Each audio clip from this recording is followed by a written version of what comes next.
Hey guys, it's Seven with Shawn, and I am, well, going to talk to you about the Mother's Day sermon. We called it Hannah Arose.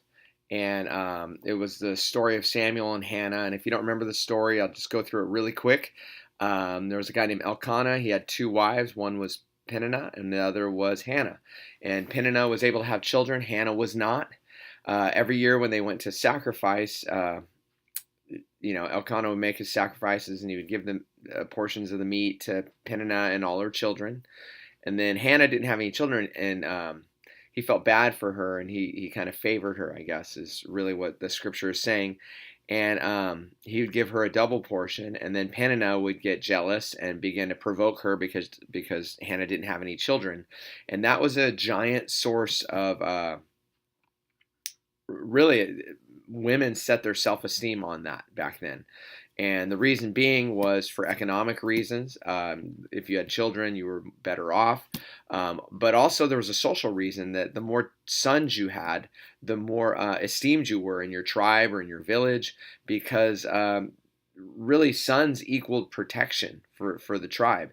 And women that had lots of sons were viewed really, really highly, even by all the men. They were viewed, they were just highly esteemed.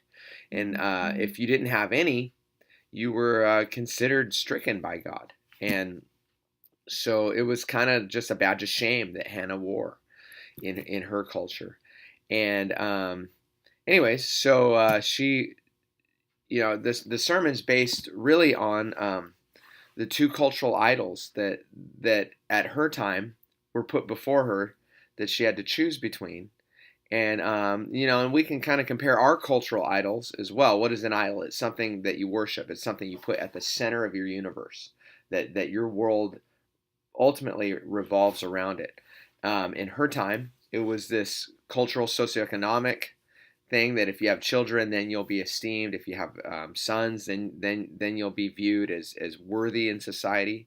And then there was a romantic one, right? Elkanah, her husband, said, "Don't I mean more to you than 10 sons?" And he was saying, put me at the center of your life. Put romance, put love of a spouse or of a significant other at the center of your life.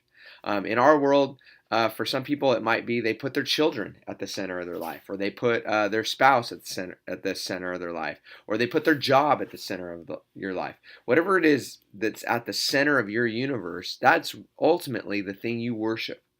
You may not bow down on your knees to it and kiss it or whatever, but when your life revolves around it completely, and if it were taken away, you'd be devastated. That's the center. And in verse 9 of Samuel chapter 1, it says that Hannah arose, and that Hebrew word really means Hannah took action. And I read it to you guys in the Message translation, where Eugene Peterson says that Hannah pulled herself together. And really, she flipped a switch. I shared the story of my dad, how my dad at some point was mourning the loss of his wife, and he flipped the switch, and he said, "I'm going to get better instead of bitter." And this is what Hannah did. She flipped the switch, and she rejected both cultural idols. And she put God at the center of her universe. And she made a vow. She said, "God, even if you were to give me a son, I'm going to give him to you. I'll dedicate him to you." And she made a Nazirite vow. And a Nazirite vow was that my child will be raised in the temple, raised by the priest, raised to be an assistant to the priest. That's ultimately that's what Samson was. He had his parents had given a Nazirite vow, so I couldn't cut his hair, drink wine, things like that. So she dedicated him to God, and she said, "Listen, even if I have a kid, he's yours, God. I'll get no economic benefit from it. I'll get no social benefit from it, and I won't even experience the love of having a child because he'll be raised by the priests."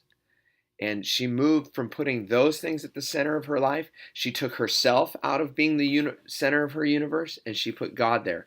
And it says something very interesting. It doesn't say that she did that and then she got pregnant and then she got happy.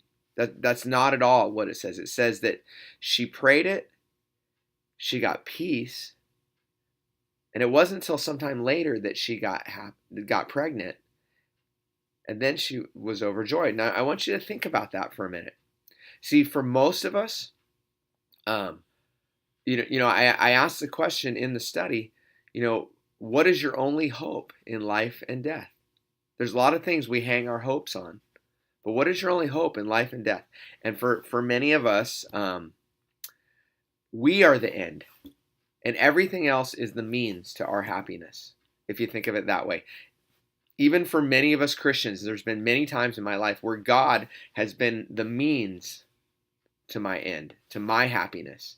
And that's not how it works. What Hannah did is put God as the end, and everything else was the means to God. If she were to have a child, he would be the means to God. Not having a child would make the end and her happiness.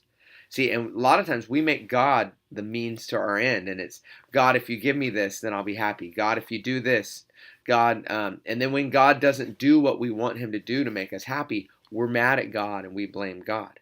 See, God is not the means; God is the ultimate end. And think about that. Think about the times in your life where you have put God at the end instead of making Him the means. And that flips everything, because then all of a sudden, your job is no longer the center of your universe. Your job is a means to glorify God.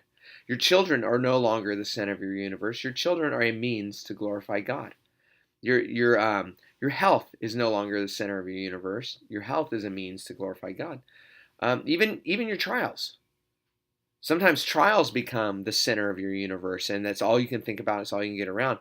But when God is at the end and He is at the center, even your trials become a means to glorify God. So anyways, that's a lot to chew on.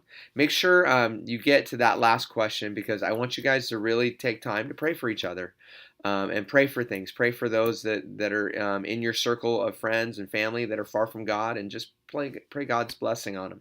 Well, I'm at 6 minutes and 56 seconds, so I'm out of here. Go be the church.